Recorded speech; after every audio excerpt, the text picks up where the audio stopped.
While holding my mixed-race baby for the first time, my brother pointed his finger at me. "I wonder where the dad is," he said, laughing. He didn't know my husband had died 4 months ago.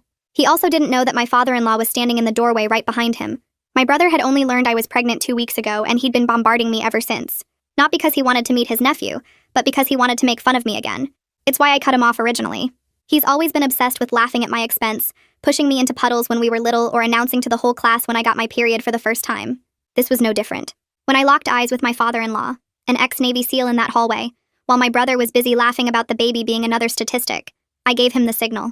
You see, what my brother didn't know was that I had planned for this.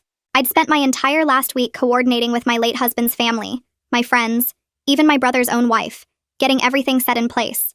So while he stood there, laughing so hard his tears were rolling down my face, trying to get close and pinch my cesarean scar, his literal destruction was happening 20 feet away from him. I let him take his pictures, make his Facebook posts, write his captions about me being irresponsible and naive, because I knew that everything he did was just him unknowingly digging himself into a deeper and deeper hole. That's when a nurse came in, but not to check on me, but because even she was in on it. While leaning over to adjust my medications, she whispered to me that the guillotine was here, and asked if this meant it was go time. I nodded, and she turned around to set off the chain reaction. "Excuse me, sir," she told my brother. "Why were you recording her?" I knew my brother had no filter and prided himself on being brutally honest. So as expected, he started going off. Because my sister here decided to go black and never go back. What was she expecting? For a black man to override his instincts and become father of the year? I'm recording her to immortalize her stupidity.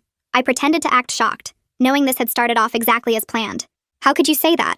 You'd speak differently if you knew him and knew why he wasn't here," I yelled back, dropping him a breadcrumb to see if maybe he'd catch on to what was happening. But nope. My brother was the kind who needed to stomp on you in every argument, attack every insecurity, regardless of who was watching or how he said it.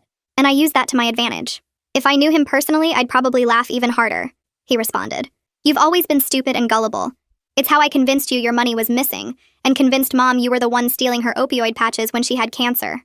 There was something so satisfying about seeing him literally carve out his own destruction. He was already doomed by this point, but I planted one more question because I wanted to go overkill.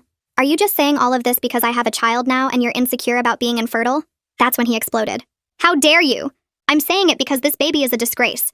If I wanted to have kids, I would. My wife does as I say. Our parents do as I say. My whole life I've gotten what I wanted, and that's never going to stop." This was going more perfect than I ever imagined. So perfect I actually started laughing.